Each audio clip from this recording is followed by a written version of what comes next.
बहुत से स्टूडेंट्स ने मुझसे ये चीज़ पूछी कि मार्केटिंग प्लान कैसे बनाते हैं, किसी क्लाइंट के लिए हम मीडिया प्लान कैसे बना सकते हैं, उनको ये कैसे बता सकते हैं कि हम कौन कौन से प्लेटफॉर्म पर पैसा खर्चने वाले हैं, किस तरीके से खर्चने वाले हैं, उनको सारी मैट्रिक्स की जानकारी कैसे दे सकते हैं, जिससे एक as an agency as a freelancer आपका इंप्रेशन अच्छा बढ़े आपके क्लाइंट पर, और क्लाइंट को भी क्लैरिटी रहे कि ये करने क्या वाले हैं, इनका प्लान क्या है। तो इस लेसन में मैं आपसे मार्केटिंग प्लान की बात करना चाहता हूँ। देखिए, मार्केटिंग प्लान होता क्या है इसको समझते हैं सबसे पहले। मार्केटिंग प्लान अगर आप मुझसे पूछे तो ये आपके लिए रोड मैप है कि आप कौन से चैनल्स यूज़ करने वाले हैं, कैसे यूज़ करने वाले हैं, आपके प्रोडक्ट को बेचने की आपकी स्ट्रैटेजी क्या रहेगी। और ये जनरली बिजनेसेस अपने लिए या अपने क्लाइंट्स के लिए बनाते हैं। मैं भी कभी कभी इसको अपने पर्सनल यूज़ के लिए और मोस्टली अपने क्लाइंट्स के लिए बनाता हूँ, और इसे कैसे बनाता हूँ उसके बारे में मैं आपको आज बताना चाहता हूँ। तो मार्केटिंग प्लान हम पावर पॉइंट में बना सकते हैं या फिर एक्सेल में बना सकते हैं, ये टोटली आप पर डिपेंड करता है। मैं इसको यूजुअली एक्सेल या गूगल शीट्स में बनाना प्रेफर करता हूँ, क्योंकि उससे नंबर्स की थोड़ी क्लैरिटी रहती है और बहुत सारे फार्मूलाज यूज़ करता हूँ। अगर कोई नंबर चेंज करने पड़ जाए तो बाकी सारे नंबर्स ऑटोमेटिकली चेंज हो जाते हैं। इसलिए मेरा प्रेफर्ड मार्केटिंग प्लान बनाने का प्लेटफॉर्म गूगल शीट्स या माइक्रोसॉफ्ट एक्सेल रहता है। तो ये है एक डेमो मार्केटिंग प्लान। इस शीट का लिंक आपको मैं इस लेसन के रेफरेंस लिंक में दे दूँगा। आप उस लिंक पर क्लिक कर, फाइल पर क्लिक कर मेक अ कॉपी बना सकते हैं। ये आपके लिए पर्सनल कॉपी रहेगी जिसको आप आराम से एडिट कर पाएंगे। तो सबसे पहले मैं मीडिया प्लान में बता देता हूँ कि गूगल, लिंक्डइन, फेसबुक में कौन कौन से प्लेटफॉर्म यूज़ करने वाला हूँ और उसमें कौन कौन से कैंपेन रहेंगे। अब मैं यहाँ पर फेसबुक की ज़्यादा बात करूँगा। अब मान लीजिए कोई ई-कॉमर्स स्टोर है, मैं उनको हमेशा यही रेकमेंड करता हूँ कि आप सेल्स फनल बनाइए, जिसके चलते मैं 2 कैंपेन्स का एक्सपेरिमेंट करता हूँ, ट्रैफिक और कन्वर्जन। और यहाँ उसके ऑपोजिट मैं यहाँ नंबर्स लिख देता हूँ कि बजट के हिसाब से आप क्या एक्सपेक्ट कर सकते हैं। 15,000 अगर खर्च किए जाएंगे बेस्ड ऑन द ऑडियंस, हमें 6 लाख इंप्रेशन मिल सकते हैं, 5% का CTR जिसमें इतने क्लिक्स आएंगे, ये CPC रहेगा। और मैं ट्रैफिक से कोई कन्वर्जन एक्सपेक्ट नहीं कर रहा।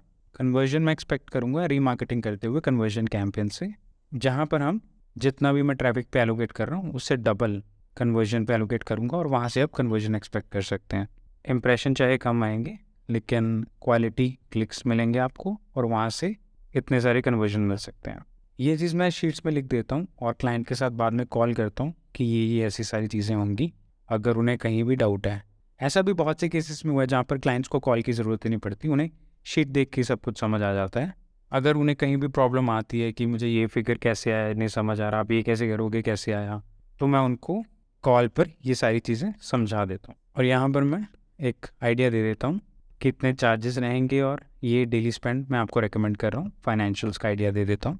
और एंड में एक डिस्क्लेमर हमेशा जाता है कि ये सारे एक्यूरेट फिगर्स नहीं हैं, ये हमने फोरकास्ट किए हैं बेस्ड ऑन द बजट और based on the target audience. ये डिस्क्लेमर देना बहुत ज़रूरी है, नहीं तो क्लाइंट एक एक चीज़ को पकड़ने लग सकता है बाद में कि आपने ये नंबर बोले थे, ये नहीं आए। हमें भी बताना होता है कि ये चीज़ें सारी एक्यूरेट नहीं होती, ये सिर्फ फोरकास्ट होता है जो हम फेसबुक से लेते हैं नंबर। तो ये जो नंबर है मैं फेसबुक से ही लेता हूँ। मैं आपको बताता हूँ कैसे। फॉर एग्ज़ाम्पल, जब आप कोई भी कैंपेन क्रिएट करते हैं, एड सेट लेवल पर आकर आप बजट डिफ़ाइन कीजिए। मैं यहाँ पर 1,000 रुपये ले रहा हूँ और यहाँ पर अपनी ऑडियंस डिफ़ाइन कर दीजिए। जैसे मेरी एक वेबसाइट है कोर्स की, तो मैं देखता हूँ, तो मैं डिजिटल मार्केटिंग रिलेटेड यूज़र्स को टारगेट करना चाहता हूँ। और यहाँ पर मुझे आइडिया मिल गया कि उसकी कितनी अप्रॉक्सीमेट रीच रहेगी और कितने क्लिक्स आने की एक्सपेक्टेशंस है। अब इन नंबर्स को उठा के मैं यहाँ अपने फोरकास्ट में डाल सकता हूँ और उस हिसाब से CTR निकाल सकता हूँ, CPC निकाल सकता हूँ, और ये चीज़ें अपने क्लाइंट के सामने रख सकता हूँ। ये सारे नंबर्स फोरकास्ट कर रहे हैं, अप्रॉक्सीमेट नंबर्स हैं, कुछ भी एक्यूरेसी इसमें नहीं है। लेकिन एक वैलिड चीज़ ये है कि इसमें हम नंबर फेसबुक से खुद से ले रहे हैं। अब ये नंबर्स निकालने के बहुत सारे पेड टूल्स भी होते हैं, लेकिन मैं उनकी बात अभी नहीं करना चाहता क्योंकि जनरली वो थोड़े एक्सपेंसिव होते हैं टूल्स। हम ये फ्री में कैसे कर सकते हैं, ट्रस्टेड सोर्स से कैसे कर सकते हैं, मैं सिर्फ उसी की बात कर रहा हूँ अभी। तो इस तरीके से एक डमी मीडिया प्लान आप अपने क्लाइंट्स के लिए बना पाएंगे। उसके अलावा एक एक्स्ट्रा चीज़ जो मैं अपने क्लाइंट्स के लिए करता हूँ वो है कंपटीशन की स्टडी।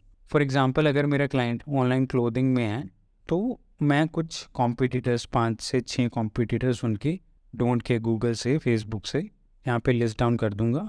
उनकी वेबसाइट के लिंक्स भेजूँगा उन्हें कि अगर आपको वेबसाइट में इम्प्रूवमेंट करनी है तो इनके आइडियाज़ लीजिए, यहाँ पर मैं अपने रिमार्क्स डाल देता हूँ कि इनकी वेबसाइट बहुत अच्छी है, इनकी एड्स बहुत अच्छी हैं, और यहाँ पर कुछ उनकी एक्टिव एड्स के सैम्पल्स डाल देता हूँ फेसबुक एड्स लाइब्रेरी से। अगर आपको नहीं पता कि हम कॉम्पिटिटर्स पर कैसे स्पाई कर सकते हैं, उनकी एक्टिव एड्स कैसे देख सकते हैं, तो आप इसी कोर्स का डेडिकेटेड लेसन दे सकते हैं फेसबुक एड्स लाइब्रेरी पर। उसका नाम है कॉम्पिटिटर्स पर स्पाई कैसे करें। और नीचे मैं आइडिया देता हूँ कि हमें कौन सी फाइनल यूज़ करनी चाहिए अपने बिजनेस के लिए। और एक लास्ट चीज़ जो मैं अपने क्लाइंट्स के लिए करता हूँ कि उन्हें मैं एक चार्ट दे पाऊँ कि मेरी स्ट्रैटेजीज़ क्या रहेंगी अलग अलग प्लेटफॉर्म के हिसाब से। फॉर एग्जांपल जब फेसबुक एड्स की बारी आएगी तो हम कौन से फनल पर काम कर रहे हैं, कन्वर्जन ट्रैकिंग के लिए मैं क्या कर रहा हूँ, ऐड टेस्टिंग कैसे होगी, ऐड ऑप्टिमाइजेशन कैसे होगी, ऐड शेड्यूलिंग का क्या रहेगा, ऐड रीटारगेटिंग का क्या रहेगा, परफॉर्मेंस मैट्रिक्स, परफॉर्मेंस मॉनिटरिंग कैसे होगी। ये सारी चीज़ों का मैं एक चार्ट सा बना के दे देता हूँ कि मैं अल्टीमेटली आपके लिए करने क्या वाला हूँ बेस्ड ऑन डिफरेंट प्लेटफॉर्म के हिसाब से। अब आप जैसे जैसे एक्सपर्ट होंगे फेसबुक एड्स में आपको ये सारी चीज़ें पता चल जाएंगी। ये सारे क्लाइंट्स को मैं बेचता भी नहीं हूँ क्योंकि ये थोड़ा सा टेक्निकल हो जाता है उनके लिए भी, उन्हें फ़र्क पड़ता है सिर्फ मीडिया प्लान से। लेकिन अगर कोई क्लाइंट कहता है कि मुझे पूरा चार्ट चाहिए, आप करने क्या वाले हो, A to Z स्ट्रेटजी चाहिए, तो उनके लिए मैं एक्शनेबल्स का ये चार्ट भी बनाता हूँ। तो इस तरीके से बनता है पूरा मार्केटिंग प्लान, जहाँ पर मीडिया प्लान, कॉम्पिटिटर स्टडी और एक्शनेबल्स का डिटेल्ड स्टडी होता है।